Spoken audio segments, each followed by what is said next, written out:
नमस्कार।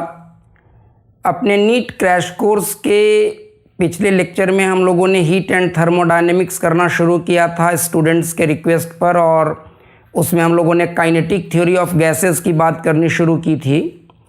और पहले लेक्चर में हम लोगों ने ये बात किया था कि काइनेटिक थ्योरी ऑफ गैसेस का पूरा जो मैथमेटिकल स्ट्रक्चर है वो किन मौलिक परिकल्पनाओं पर आधारित है, किन बेसिक एजम्पशंस पर आधारित है, और उन एजम्पशंस के आधार पर pressure exerted by N ideal gas on the walls of container, जिस कंटेनर के अंदर वो गैस कंटेंड है उसका एक्सप्रेशन क्या होता है, इसकी बात हम लोगों ने किया था।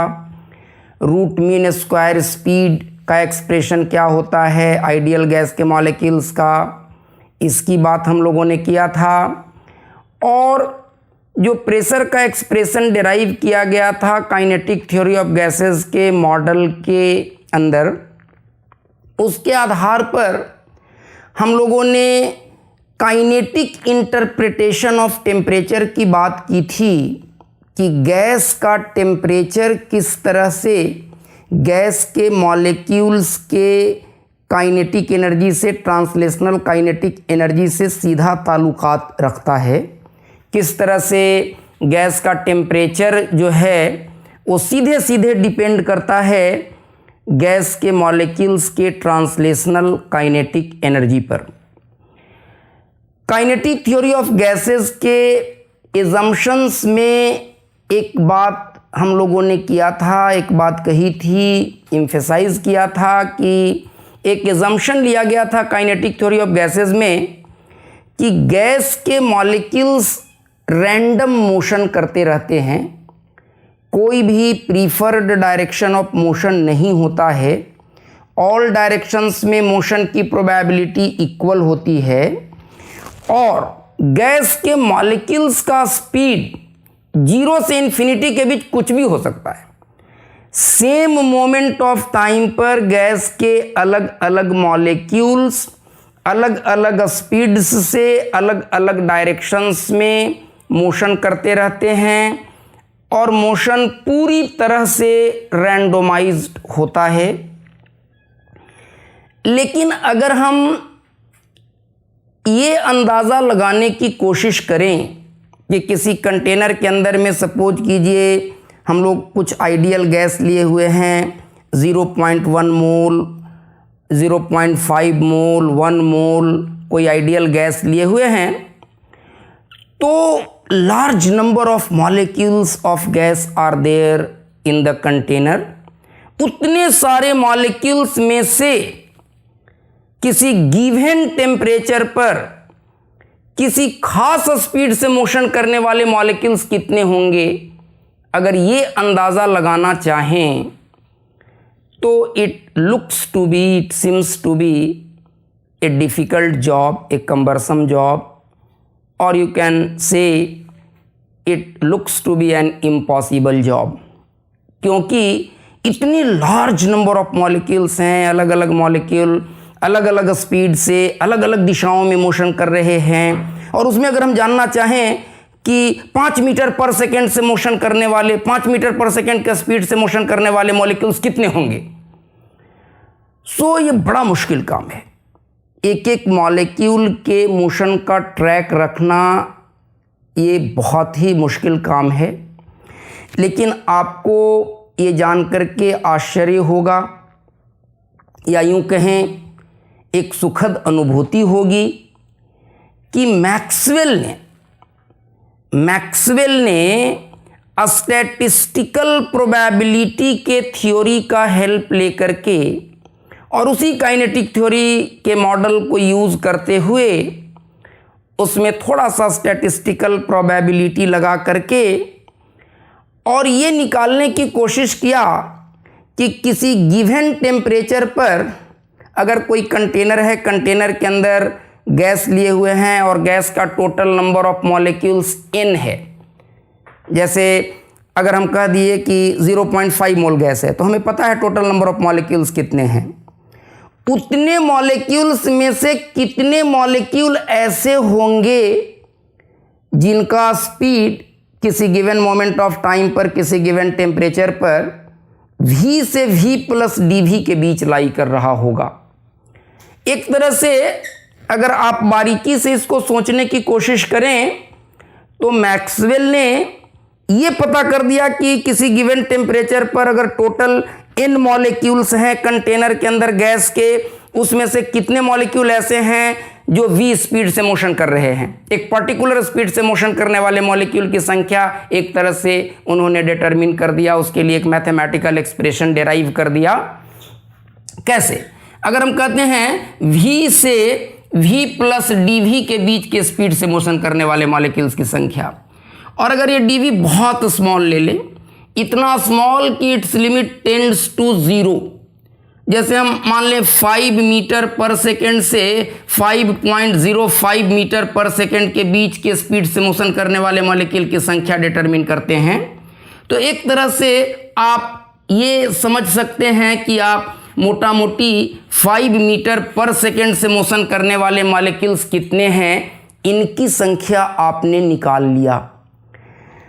ये डेरिवेशन वाला पार्ट थोड़ा कम्बरसम है, उसको हम लोग इग्नोर करेंगे इस लेक्चर में, लेकिन मैं आपको बता दूं, इसको आप लोग पढ़ते हैं Maxwell's molecular speed distribution law के नाम से। Maxwell's molecular speed distribution law के नाम से इसको पढ़ते हैं। तो मैक्सवेल ने बोल्ट्जमैन के साथ मिलकर के और स्टैटिस्टिकल प्रोबेबिलिटी की थ्योरी यूज करके एक एक्सप्रेशन निकाला कि अगर गैस का टेम्परेचर है T, capital T, absolute temperature of gas is T, और गैस के अंदर टोटल नंबर ऑफ मॉलिक्यूल्स हैं N, कैपिटल N, तो उस कंटेनर के अंदर टोटल N मॉलिक्यूल्स में से गैस के कितने मॉलिक्यूल्स ऐसे होंगे जो V से V प्लस dV के बीच के स्पीड से मोशन कर रहे होंगे एट दैट टेम्परेचर। इसका एक एक्सप्रेशन निकाला मैक्सवेल ने। और व्हाट इज दैट एक्सप्रेशन? वो एक्सप्रेशन आपके लिए इंपॉर्टेंट है और उस एक्सप्रेशन के इंटरप्रिटेशन पर आधारित कुछ प्रश्न पूछे जाते हैं नीट के एग्ज़ाम में या दूसरे कॉम्पिटिटिव एग्ज़ाम्स में, जो 11-12 के स्टैंडर्ड पर लिए जाने वाली परीक्षाएं हैं उनमें। तो वो एक्सप्रेशन होता है dn as a function of v। ये जो ब्रैकेट में v लिखा गया है, इसका मतलब उसी गैस के अंदर अलग अलग टेम्परेचर पर सेम स्पीड से मोशन करने वाले मॉलिक्यूल की संख्या अलग अलग होगी, या सेम टेम्परेचर पर अलग अलग v से मोशन करने वाले मॉलिक्यूल्स की संख्या अलग अलग होगी। तो ये जो dn होगा वो v का फंक्शन है। तो हम निकालना चाह रहे हैं कि अगर total number of molecule n है और गैस का टेम्परेचर T है, तो n में से कितने मॉलिक्यूल्स ऐसे होंगे जो at absolute temperature T V से V प्लस dV के बीच के स्पीड से मोशन कर रहे होंगे। तो इसका एक्सप्रेशन जो मैक्सवेल ने निकाला वो था 4 pi n, n is total number of molecules, m upon 2 pi KT V square e to the power minus mv square by 2KT dV, और इसका पावर 3/2। ऐसा होता है मैक्सवेल्स मोलेक्युलर स्पीड डिस्ट्रीब्यूशन का फॉर्मूला। ये फॉर्मूला क्या बता रहा है?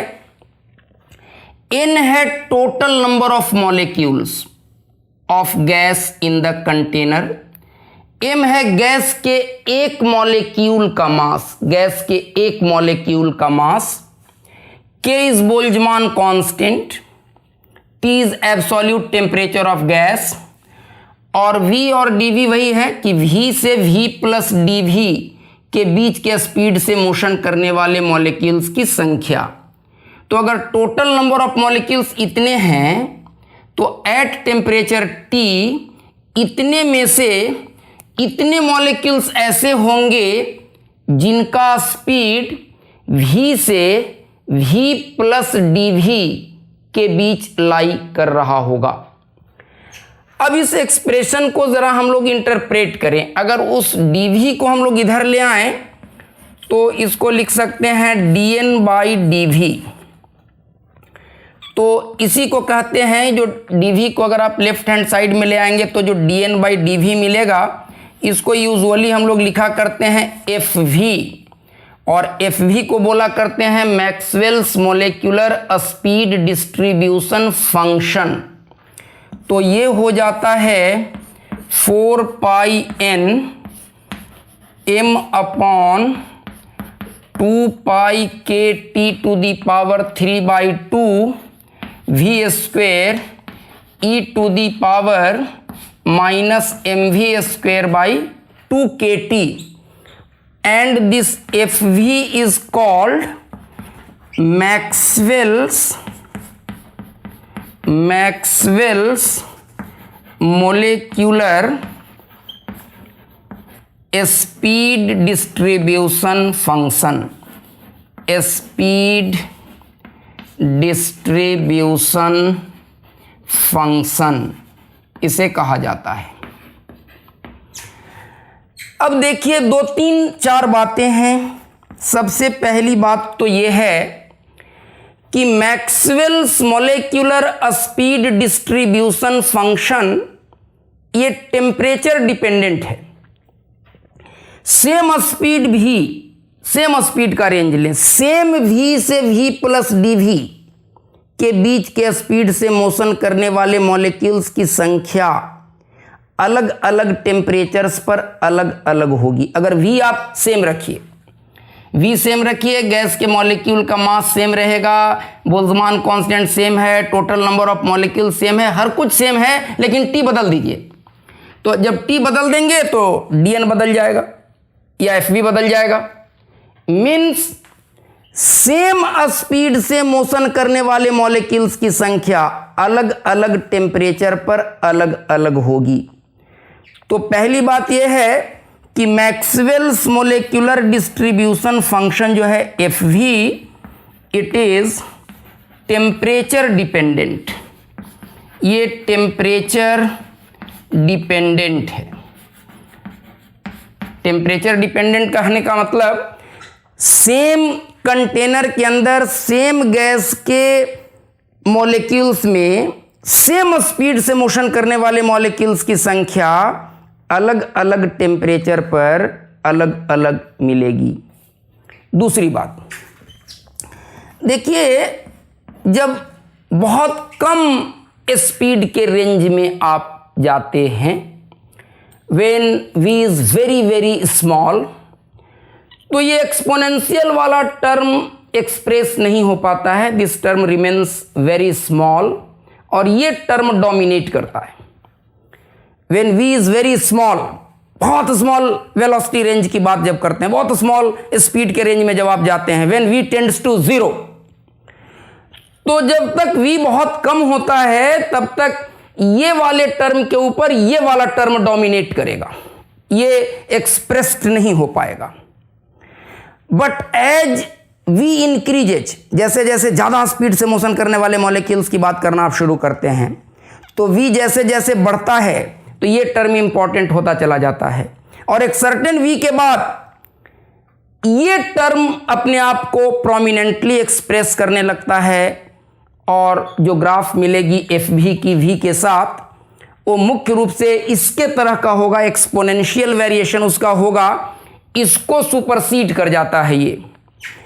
तो एक्सप्रेशन तो बड़ा लंबा चौड़ा है, देख करके थोड़ा खतरनाक जैसा एक्सप्रेशन लग रहा है, लेकिन अगर आप थोड़ा अपने लॉजिकल थिंकिंग का इस्तेमाल करेंगे और हम अगर आपसे पूछें कि हम लोग अगर एक एक्सिस पर स्पीड प्लॉट करें v और एक एक्सिस पर मॉलिक्यूलर डिस्ट्रीब्यूशन फंक्शन प्लॉट करें तो fv का v के साथ ग्राफ कैसा होगा। तो when v will be zero, जब v जीरो होगा तो इसके जीरो होने के कारण ये पूरी टर्म वैनिश कर जाएगी। तो v बराबर जीरो पर भी fv जीरो होगा, v is equal to zero पर fv जीरो होगा। So graph will start from origin number 1। और v इंफिनिटी पर क्या हो जाएगा, ये e to the power minus m v square by 2kT है। तो v जब इंफिनिटी आप ले लेंगे तो मैंने कहा कि बहुत लार्ज वेलोसिटी, इंफिनिटी मतलब वेरी लार्ज वेलोसिटी में आप जाएंगे तो 1 upon e to the power infinity हो जाएगा, 1 बाई इंफिनिटी जीरो हो जाएगा। तो ये इस पूरे चीज को जीरो बना देगा। तो बहुत लार्ज वेलोसिटी की बात जब आप करेंगे, when v becomes very large, तो when v tends to infinity fv tends to zero. जब v इंफिनिटी को टेंड करता है तब भी fv जीरो को टेंड करता है, और v जब जीरो होगा तब भी fv जीरो होगा। तो ओरिजिन से स्टार्ट होगा और जब v इंफिनिटी को टेंड करेगा तो fv जीरो को टेंड करेगा, मतलब इधर जाकर के ग्राफ v एक्सिस के साथ एसिम्प्टोटिक जैसा हो जाएगा, पैरेलल हो जाएगा उसके। और शुरू में जब वेलोसिटी कम रहेगी तो graph will mainly depend upon this, so this will be proportional to v square जैसा होगा, मतलब मोटा मोटी पैराबोलिक वेरिएशन होगा, एग्जैक्ट पैराबोला नहीं होगा। इस टर्म का इफेक्ट रहेगा but this will be more prominent. मोटा मोटी ग्राफ का अंदाजा हम लोग लगा रहे हैं। और एक सर्टेन v के बाद फिर ये डोमिनेट करने लगता है, देखिए v इंफिनिटी पर लेकर के जीरो हो जाता है इसकी वजह से। तो ग्राफ ओरिजिन से शुरू होगा, फिर ऐसे मोटा मोटी पैराबोलिकली राइज करेगा और फिर एक्सपोनेंशियली फॉल करके और यहाँ आते आते एसिम्प्टोटिक हो जाएगा। कुछ इस तरीके का वेरिएशन होगा fv का v के साथ। तो ये जो मॉलिक्यूलर स्पीड डिस्ट्रीब्यूशन फंक्शन का v के साथ ग्राफ होता है, इस ग्राफ पर आधारित इस एक्सप्रेशन के डेरिवेशन से आपको कुछ भी लेना देना नहीं है। 11-12 के स्टैंडर्ड में इसका डेरिवेशन करवाते भी नहीं हैं। जस्ट मैक्सवेल ने क्या एक्सप्रेशन डिराइव किया था, नोइंग दिस इज सफिशिएंट। हाँ, इस Maxwell molecular speed distribution function का जो एक्सप्रेशन है और fv का v के साथ जो ग्राफ है, इस ग्राफ से बहुत बार सवाल पूछे गए हैं मेडिकल एंट्रेंस टेस्ट में या इंजीनियरिंग एंट्रेंस टेस्ट्स में। तो अब ज़रा उनकी बातें हम लोग करते हैं। इसको हम लोग अभी मिटा देते हैं। इस ग्राफ से हम लोग क्या क्या इंफॉर्मेशंस निकाल सकते हैं that needs to be given serious consideration. सबसे पहली बात कि fv वर्सेस v कर्व के अंदर का टोटल एरिया क्या देगा। तो हम टोटल एरिया निकाल कैसे सकते हैं, इस तरह के continuous curves fv versus v का ये जो ग्राफ है और v एक्सिस, इनके बीच का टोटल एरिया, ये एरिया कैसे निकलेगा। तो हम लोग कहीं से भी एक एलिमेंटल एरिया ले लेते हैं, कहीं से भी एक एलिमेंटल एरिया ले लेते हैं dv थिकनेस का, और ये मान लीजिए fv है। और ये अगर थिकनेस बहुत स्मॉल है, इफ dv is very very very very small, इतना स्मॉल कि its limit tends to zero, तो आप इस इंक्लिनेशन के इफेक्ट को इग्नोर कर सकते हैं और इसको मोटा मोटी एक रेक्टेंगल जैसा मान सकते हैं आप। तो इस एक रेक्टेंगल का एरिया क्या हो जाएगा, एक एलिमेंटल जो रेक्टेंगल कंसीडर किए इसका एरिया क्या हो जाएगा, लेंथ इनटू ब्रेथ। और लेंथ कितना fv, ब्रेथ कितना dv, ये एक स्ट्रिप का एरिया हो गया। और इस पूरे एरिया को fv वर्सेस v का जो ग्राफ है और v एक्सिस है, इनके अंदर के इस टोटल एरिया को इसी तरह के बहुत सारे एलिमेंटल स्ट्रिप्स को मिला करके बना हुआ मान सकते हैं। और ऐसे ऐसे एलिमेंटल स्ट्रिप्स कंटिन्यूअसली डिस्ट्रीब्यूटेड हैं between 0 and infinity because this graph goes up to infinity। यहाँ आकर के सिम्प्टोटिक हो गया है। तो इस ग्राफ के अंदर का टोटल एरिया कैसे निकलेगा? एक स्ट्रिप का एरिया इतना, ऐसे ही बहुत सारे स्ट्रिप्स को मिला करके इस पूरे एरिया को बना हुआ मान सकते हैं। और ये स्ट्रिप्स कंटिन्यूअसली डिस्ट्रीब्यूटेड हैं from 0 to infinity. Continuous distribution का सम लेने के लिए इंटीग्रेशन करते हैं। तो एक स्ट्रिप का जितना एरिया आया इसको इंटीग्रेट कर देंगे हम लोग, integral f v d v from 0 to infinity of course. और ये क्या हो जाएगा? अगर इंटीग्रल का कोई लिमिट नहीं देते हैं तो इस तरह के इंटीग्रल्स में हमें समझना चाहिए कि जहाँ से जहाँ तक उसका वेरिएशन है वो पूरा लिमिट कंसीडर किया गया है। तो एफ वी को हम, एफ वी किसको लिखे हैं? D n by d v को। तो एफ वी को क्या लिख सकते हैं? D n by d v, और ये है डी वी। तो 1 बाई डी वी पर जब डी वी ऑपरेट करेगा तो वो 1 बन जाएगा and it gives us integral d n and integral d n is n. तो यहां से हम लोगों ने इंफॉर्मेशन क्या निकाल लिया कि total area inside f v versus v curve and v axis gives total number of molecules of gas in container, molecules of gas in container इसको बताता है ये। अब जरा देखिए इस ग्राफ को, फिर अब हम दूसरी तरह से इंटरप्रेट करते हैं। ये जो मॉलिक्यूलर स्पीड डिस्ट्रीब्यूशन फंक्शन का ग्राफ है, मॉलिक्यूलर स्पीड के साथ एक एक्सिस पर हम लोगों ने v लिया है और एक एक्सिस पर एफ वी लिया है, और ये ग्राफ कुछ इस तरीके का है। तो इस ग्राफ के पिक के करेस्पॉन्डिंग जो v है, इस ग्राफ का पिक जो है उस पिक के करेस्पॉन्डिंग जो v है, ये v क्या रिप्रेजेंट कर रहा है? ये वो v है जिस स्पीड से गिवन टेम्परेचर पर, जितना भी टेम्परेचर आप रखे हुए हैं, जिस किसी भी टेम्परेचर पर आप गैस को रखे हुए हैं, कंटेनर के अंदर गैस का टेम्परेचर आप जितना भी मेंटेन किए हुए हैं, उस पार्टिकुलर टेम्परेचर पर इस v से मोशन करने वाले मॉलिक्यूल्स की संख्या सबसे ज्यादा है। तो उस पार्टिकुलर स्पीड से मोशन करने वाले मॉलिक्यूल्स की संख्या अगर सबसे ज्यादा होगा तो क्या होगा? What will happen? Simple probability की थ्योरी में आप हाई स्कूल में पढ़े होइएगा। एक बॉक्स है, उसके अंदर 8 रेड बॉल्स हैं, 2 ग्रीन बॉल्स हैं, टोटल 10 बॉल्स हैं, और वो 10 बॉल को बॉक्स के अंदर रख करके और उसको एकदम हिला डुला करके और मिक्सअप कर दिया, बिल्कुल रैंडमाइज कर दिया, और उसके बाद आपकी आंखें बंद कर दी जाएं और आप रैंडमली हाथ डाल करके उसमें से एक बॉल को निकालिए, तो रेड बॉल आपके हाथ में आएगा। इसकी प्रोबेबिलिटी कितनी होगी? तो निकालते थे कि रेड बॉल 8 था, तो रेड के फेवर में 8 इवेंट्स हैं और टोटल नंबर ऑफ इवेंट्स 10 हैं।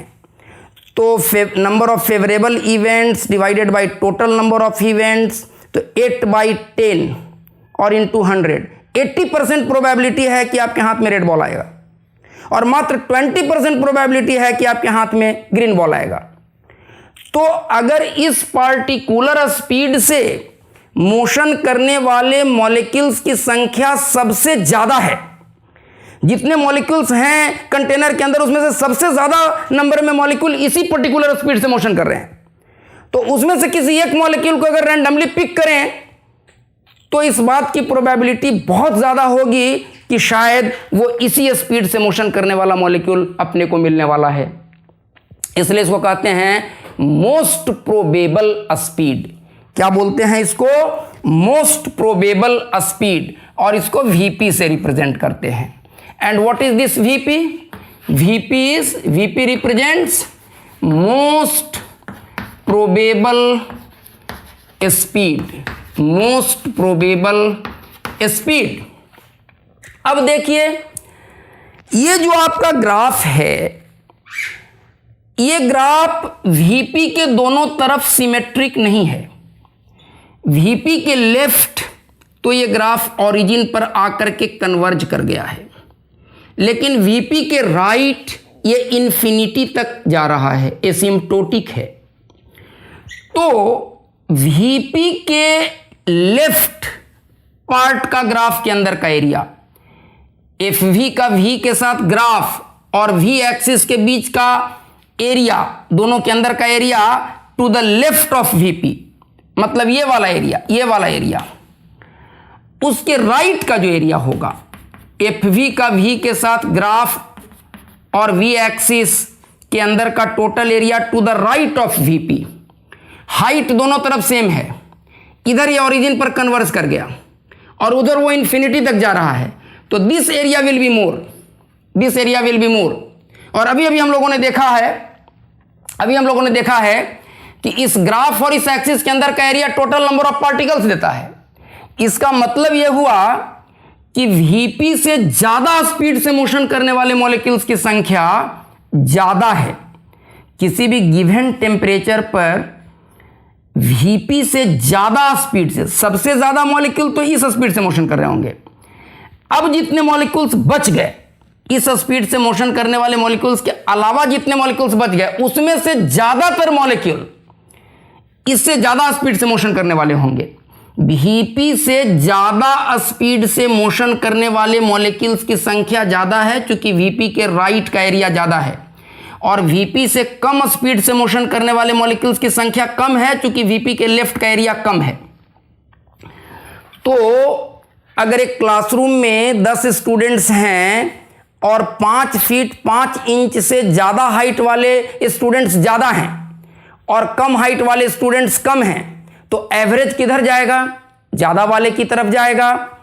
तो वैसे ही इस स्पीड से ज्यादा स्पीड से मोशन करने वाले मॉलिक्यूल की संख्या ज्यादा है और इसे कम से मोशन करने वाले मॉलिक्यूल की संख्या कम है। तो सारे के सारे मॉलिक्यूल्स के स्पीड्स का एवरेज अगर निकालेंगे, अलग अलग मॉलिक्यूल अलग अलग स्पीड से मोशन कर रहा है, तो सारे के सारे मॉलिक्यूल्स के स्पीड्स का एवरेज अगर निकालेंगे तो एवरेज इसके राइट शिफ्ट कर जाएगा। तो आप कह सकते हैं कि जो वी एवरेज होता है वो वीपी से थोड़ा ज़्यादा होता है। और बेसिक अलजेब्रा में आप पढ़ते हैं कि एन नेचुरल नंबर्स का एवरेज और एन नेचुरल नंबर्स के स्क्वायर्स के एवरेज का स्क्वायर रूट ये ज़्यादा होगा एन नेचुरल नंबर्स के एवरेज से। तो रूट मीन स्क्वायर स्पीड हम लोग किसको कह रहे थे? अलग अलग मॉलिक्यूल्स के इंडिविजुअल स्पीड्स के स्क्वायर्स के एवरेज का स्क्वायर रूट वो वी एवरेज से भी थोड़ा ज़्यादा होगा। तो वी आर एम एस ये सवाल पूछते हैं कि इन तीनों में क्या रिलेशनशिप होता है। तो अगर ये ग्राफ आपके दिमाग में है तो रटने की ज़रूरत नहीं, आप तुरंत अंदाज़ा लगा लीजिएगा कि v p is less than v average is less than v r m s. V r m s सबसे ज़्यादा होता है, उससे कम वी एवरेज होता है और सबसे कम वीपी होता है। मॉलिक्यूल्स की संख्या सबसे ज़्यादा है वीपी से मोशन करने वाले की, लेकिन वीपी का वैल्यू सबसे कम होगा।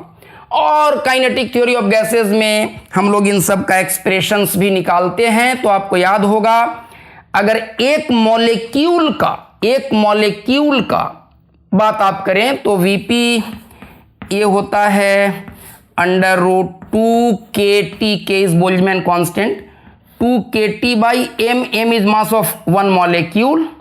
और अगर नीचे में 1 मोल का मास लेंगे तो ऊपर में न्यूमरेटर में k के जगह पर r, जब भी मोल लेंगे तो गैस कांस्टेंट की जगह पर r आएगा, उसका नाम ही है मोलर गैस कांस्टेंट। और जब भी एक मॉलिक्यूल के टर्म्स में बात करेंगे तो गैस कांस्टेंट के जगह पर k आएगा। बोल्ट्जमैन कांस्टेंट को कभी कभी हम लोग मोलिक्यूलर गैस कांस्टेंट भी बोलते हैं। तो ये हो जाएगा under root 2RT/m, m is mass of 1 mole, और v एवरेज होता है √8kT/πm, और अगर 1 मोल की बात करेंगे तो 8RT/πm। और Vrms का तो एक्सप्रेशन हम लोगों ने पिछले क्लास में निकाला ही था, ये होगा √3kT/m या √3RT/m। तो ये एक्सप्रेशंस भी आपको याद रखने हैं, क्योंकि न्यूमेरिकल क्वेश्चन बनाने में इन एक्सप्रेशंस का आपको इस्तेमाल करना पड़ सकता है।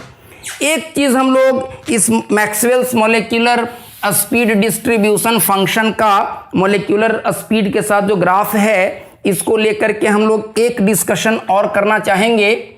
जैसे मान लीजिए कभी कभी पूछते हैं कि भाई Maxwell's molecular speed distribution function का मॉलिक्यूलर स्पीड के साथ ग्राफ तो ऐसा है, ये ग्राफ तो ऐसा है।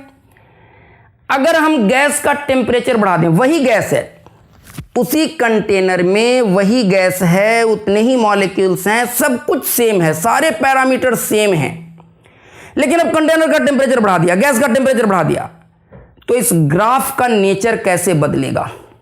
अब देखिए, ये जो तीनों की तीनों क्वांटिटीज हैं, v p, v average, v RMS, ये तीनों टेम्परेचर डिपेंडेंट हैं, तीनों गैस के एब्सोल्यूट टेम्परेचर के स्क्वायर रूट के डायरेक्टली प्रोपोर्शनल हैं। तो जब आप गैस का टेम्परेचर बढ़ाएंगे तो वीपी भी बढ़ेगा, वी एवरेज भी बढ़ेगा, वी आरएमएस भी बढ़ेगा। तो अभी वीपी जितना है उससे ज़्यादा हो जाएगा, तो ये तीनों क्वांटिटी थोड़ा थोड़ा राइट शिफ्ट कर जाएंगे, मतलब कि इस ग्राफ का पिक थोड़ा राइट शिफ्ट कर जाएगा। अगर ग्राफ का हाइट उतना ही रह जाए और पिक थोड़ा और राइट शिफ्ट कर जाए तो ग्राफ फैल जाएगा, वाइडन कर जाएगा, और पिक उतना ही रह जाए तो इसके अंदर का, इस ग्राफ और वी एक्सिस के अंदर का एरिया बढ़ जाएगा, और इस ग्राफ और वी एक्सिस के अंदर का एरिया देता है टोटल नंबर ऑफ मॉलिक्यूल्स, जो कि कांस्टेंट है, वो बढ़ घट नहीं सकता है।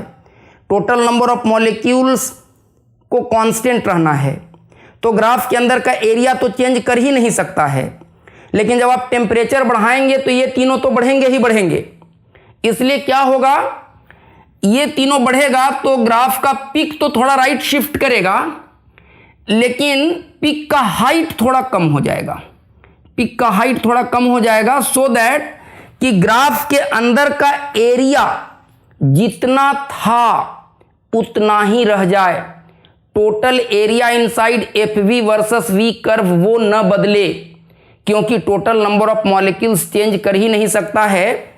तो अब क्या होगा, ये किसी गिवन टेम्परेचर पर है, उससे ज़्यादा टेम्परेचर पर अगर एफ वी वर्सेस वी का ग्राफ खींचेंगे उसी गैस के लिए, तो वो कैसा होगा, वो कुछ ऐसा हो जाएगा, पिक थोड़ा नीचे आ जाएगा, पिक थोड़ा राइट शिफ्ट कर जाएगा, लेकिन ग्राफ और वी एक्सिस के अंदर का टोटल एरिया उतने ही का उतने ही रह जाएगा।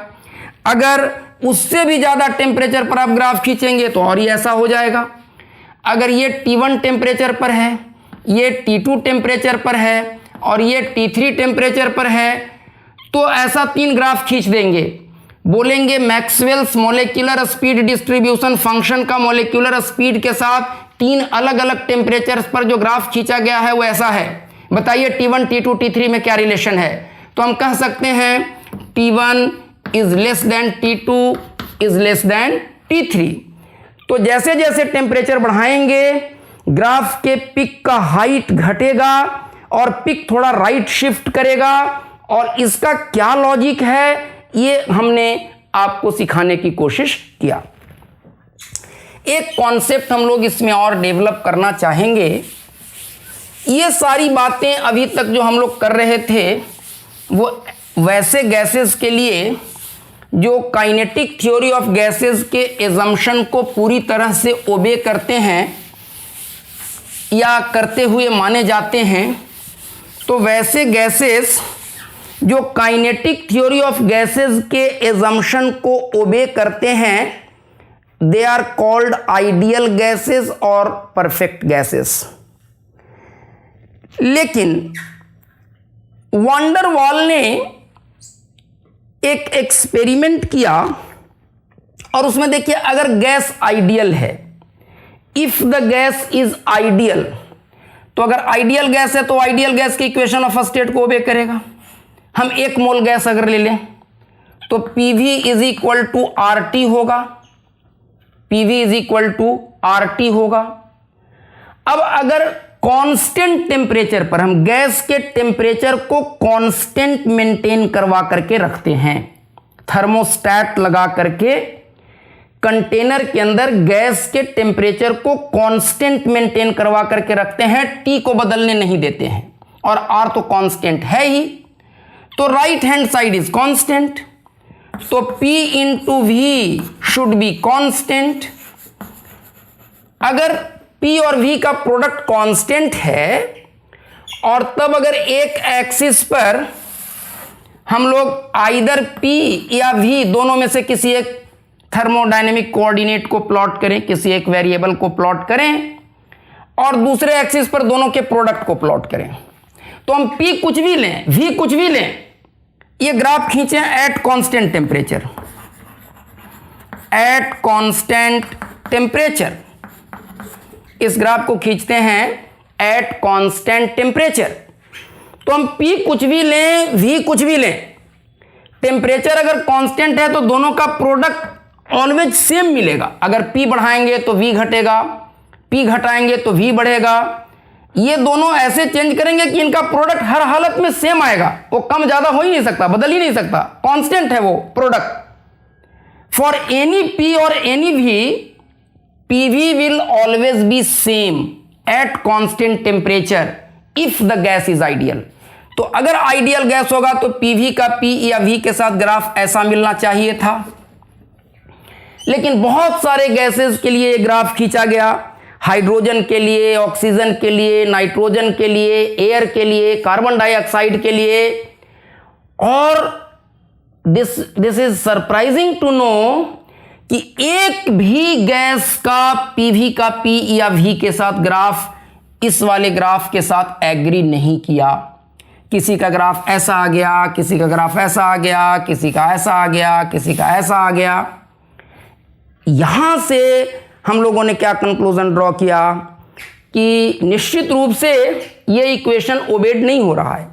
अगर ये इक्वेशन ओबेड होता तो ये ग्राफ ऐसा होना चाहिए था, लेकिन हाइड्रोजन के लिए, ऑक्सीजन के लिए, कार्बन डाइऑक्साइड के लिए जो ग्राफ्स खींचे गए, नाइट्रोजन के लिए, वो ग्राफ्स इस तरीके के आ गए, मतलब वो डेविएट कर रहे थे आइडियल गैस बिहेवियर से।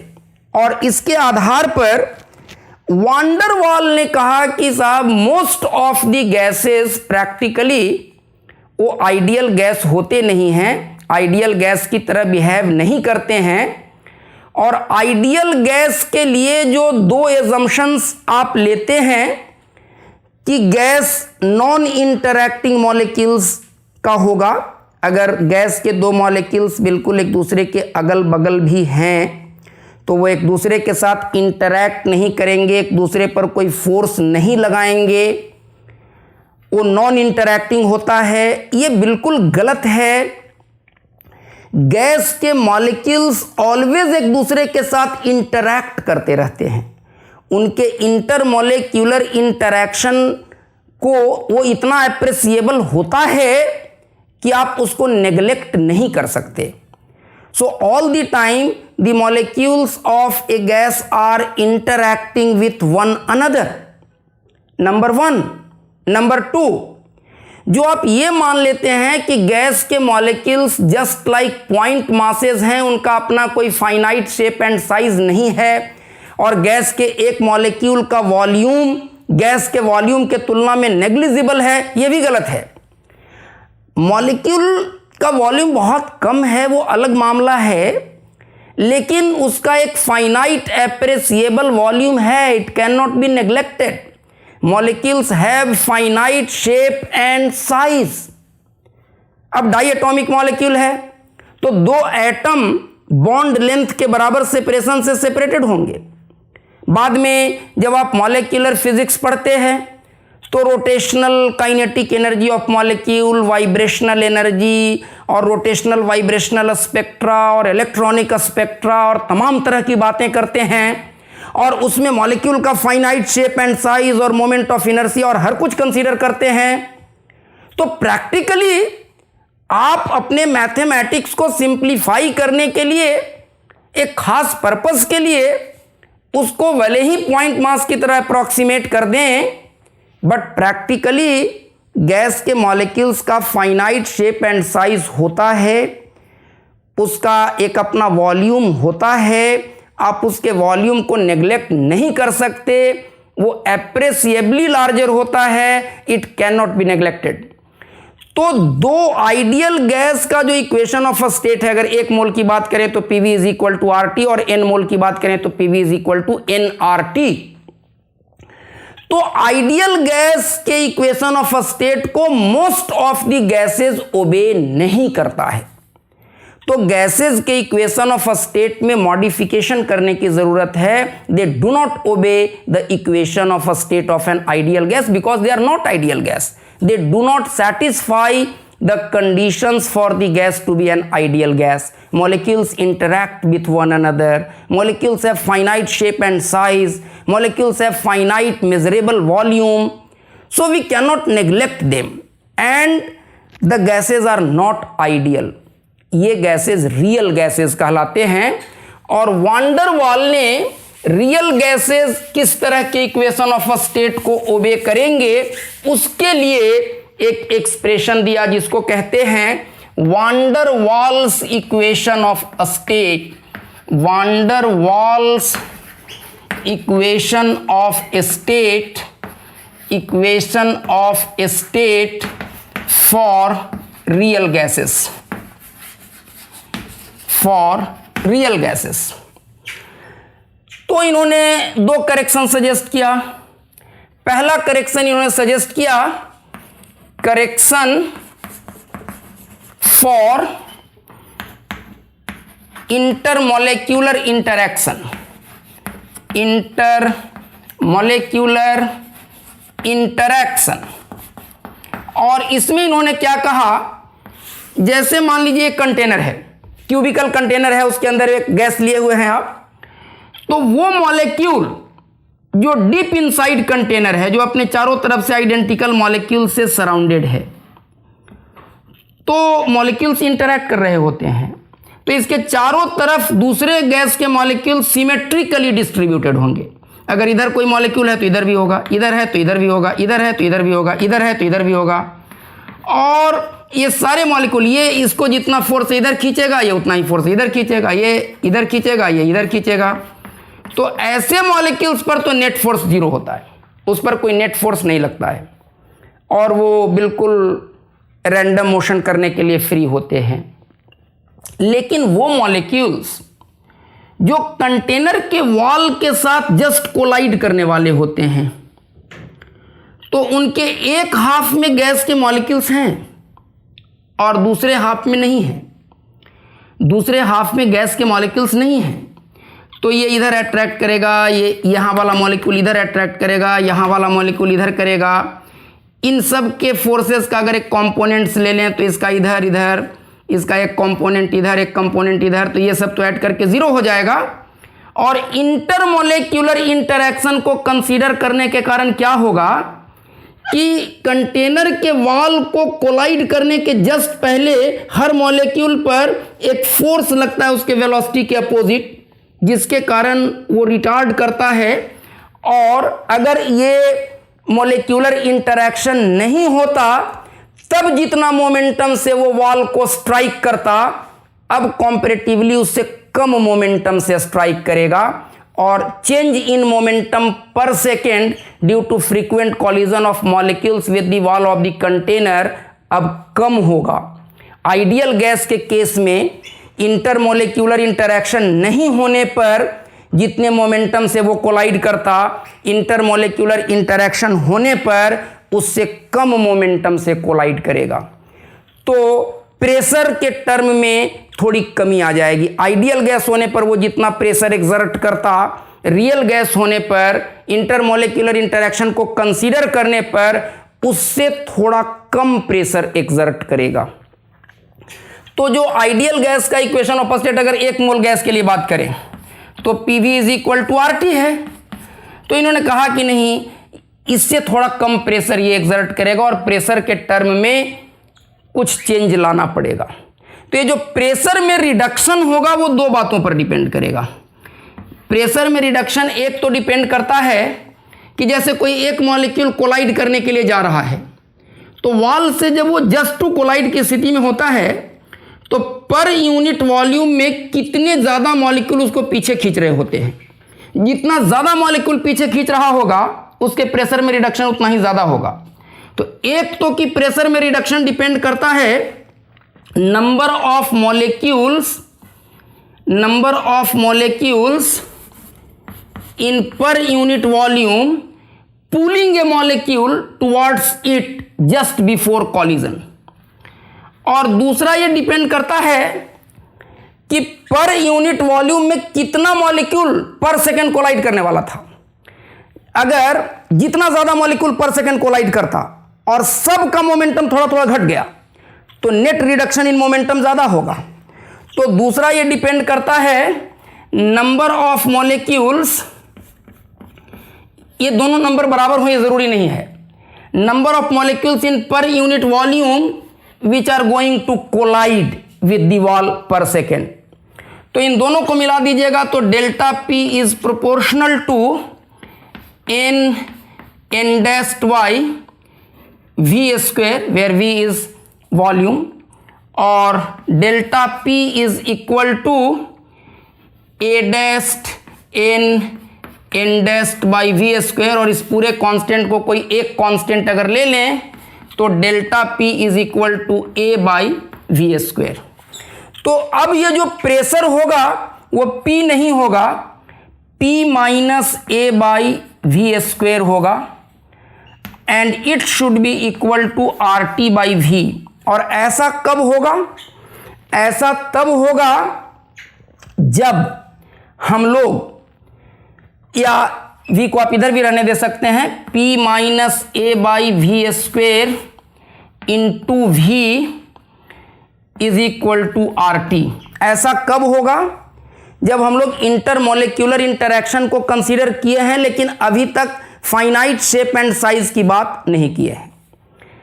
दूसरा करेक्शन इन्होंने इंट्रोड्यूस करवाया, करेक्शन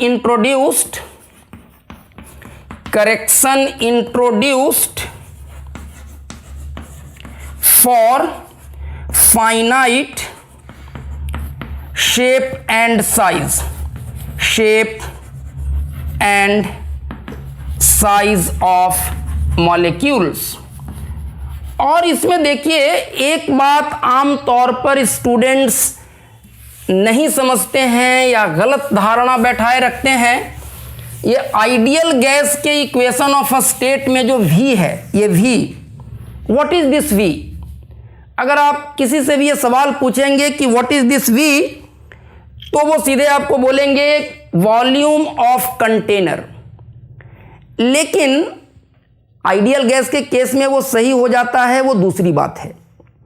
लेकिन आइडियल गैस के इक्वेशन ऑफ स्टेट में जो V का टर्म आता है वो V एक्चुअली होता है वो वॉल्यूम, जितना वॉल्यूम गैस के मॉलिक्यूल्स को अवेलेबल होता है रैंडम मोशन कर पाने के लिए।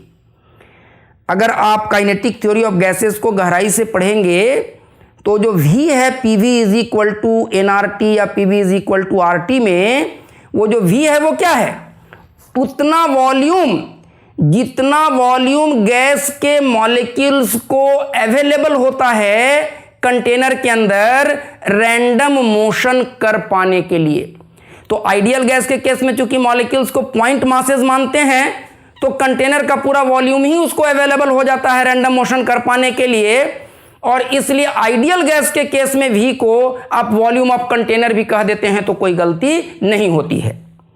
लेकिन जब गैस रियल होगा और आप कह रहे हैं कि मॉलिक्यूल्स को फाइनाइट शेप एंड साइज होगा, तो अगर मॉलिक्यूल्स ऐसे हैं तो कितना भी क्लोज पैकिंग आप मॉलिक्यूल्स का कंटेनर के अंदर करेंगे, कुछ वॉल्यूम ऐसा होगा कंटेनर का जिसको मॉलिक्यूल कभी ऑक्युपाई नहीं कर पाएगा।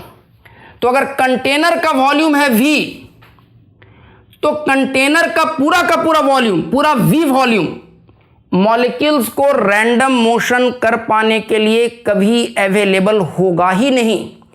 कंटेनर का जितना वॉल्यूम है उससे थोड़ा कम वॉल्यूम मॉलिक्यूल्स को रैंडम मोशन करने के लिए अवेलेबल हो पाता है।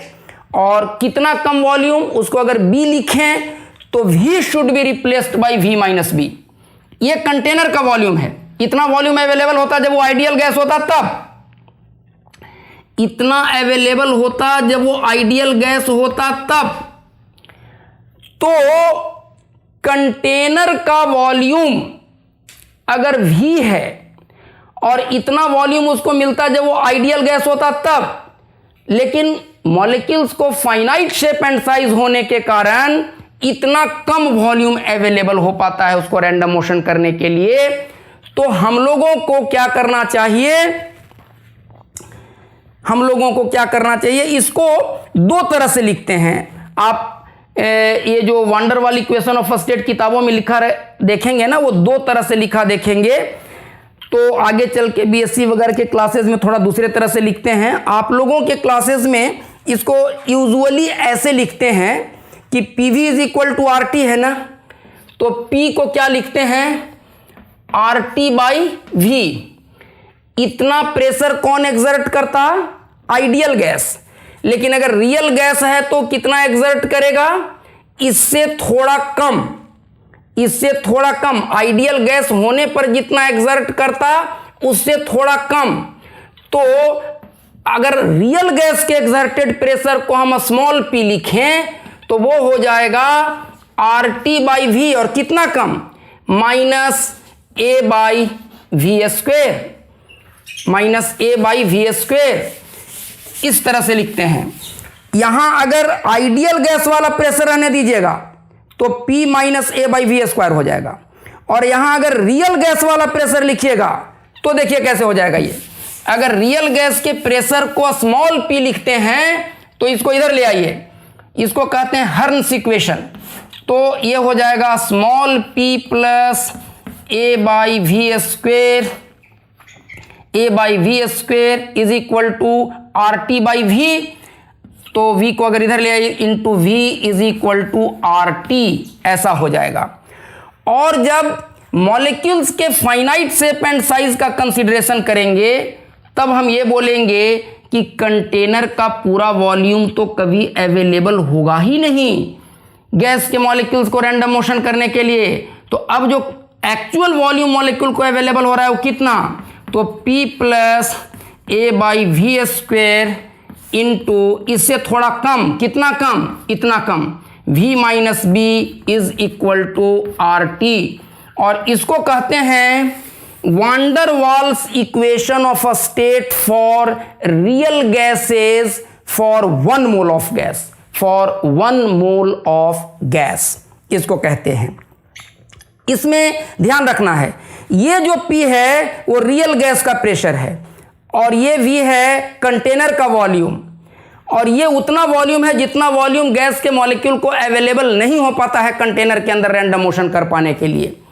और अगर इस फॉर्म में आप लिखते तब यहां होता आइडियल गैस का प्रेशर। लेकिन आपके स्टैंडर्ड में ज्यादातर वांडर वाल इक्वेशन ऑफ अ स्टेट को हर्न्स इक्वेशन के फॉर्म में ऐसे ही लिखा जाता है। तो इसमें ध्यान रखिएगा, ये आइडियल गैस वाला प्रेशर नहीं है, ये रियल गैस वाला प्रेशर है। अगर आइडियल गैस के प्रेशर की बात करेंगे तो वो इससे थोड़ा ज्यादा होगा। कितना ज्यादा, तो इतना ज्यादा होगा। ओके, और ये जो B का वैल्यू होता है इसको भी बहुत आसानी से डेराइव कर सकते हैं, बट उस डेरिवेशन को हम लोग इग्नोर कर रहे हैं, अंडरस्टैंडिंग पार्ट को हम लोग ज़्यादा एम्फेसाइज कर रहे हैं। तो ये जो स्मॉल b का वैल्यू होता है, हम लोगों ने कहा कि गैस के मॉलिक्यूल को कंटेनर का पूरा वॉल्यूम रैंडम मोशन करने के लिए अवेलेबल नहीं हो पाता है। तो कितना वॉल्यूम अवेलेबल नहीं हो पाता है, तो इसका वैल्यू भी कैलकुलेट किया गया। और ये जो b का वैल्यू होता है वो टोटल मॉलिक्यूलर वॉल्यूम का 4 टाइम्स। टोटल मॉलिक्यूल, एक मॉलिक्यूल का वॉल्यूम अगर है Vm, एक मॉलिक्यूल के वॉल्यूम को कहें Vm और ऐसे ऐसे n मॉलिक्यूल्स हैं तो टोटल मॉलिक्यूलर वॉल्यूम हो जाएगा NVM और उसका 4 गुना, तो ये 4NVM होता है B का वैल्यू टोटल मॉलिक्यूलर वॉल्यूम का 4 गुना। तो ये आइडियल गैस की जगह पर अगर गैस रियल है तब वो इक्वेशन ऑफ अ स्टेट कैसा ओबे करेगा, इसमें A और B वॉन्डर वॉल्स कॉन्स्टेंट्स कहे जाते हैं। ये सारी बातें हम लोगों ने किया और अब अगले क्लास में हम लोग कुछ सवाल अभी तक जितना कॉन्सेप्ट डेवलप किए हैं उसके आधार पर बनाएंगे। हालांकि हीट एंड थर्मोडायनेमिक्स में बहुत बार ऐसे सवाल पूछे जाते हैं जिसमें सारे चैप्टर्स का कॉन्सेप्ट, उसमें कुछ कैलोरीमेट्री का भी कॉन्सेप्ट होगा, कुछ specific heat capacities of gases का भी कॉन्सेप्ट होगा, कुछ काइनेटिक थ्योरी ऑफ गैसेस का भी कॉन्सेप्ट होगा और कुछ थर्मोडायनेमिक्स का भी कॉन्सेप्ट होगा, सब मिला जुला रहता है। तो वैसे सवाल भी एक बार हम लोग बनाएंगे जब सारे चैप्टर्स पढ़ लेंगे तब, और डिफरेंट मेडिकल एंट्रेंस टेस्ट में पूछे गए सवालों को सॉल्व करेंगे तो जाहिर सी बात है वैसे क्वेश्चंस तो आएंगे ही आएंगे। अगले क्लास में हम लोग अभी तक जितनी बात काइनेटिक थ्योरी ऑफ गैसेस में पढ़े हैं इन पर बेस्ड कुछ क्वेश्चंस बनाएंगे और आज के लेक्चर को हम लोग यहीं ख़त्म करते हैं। Thank you very much.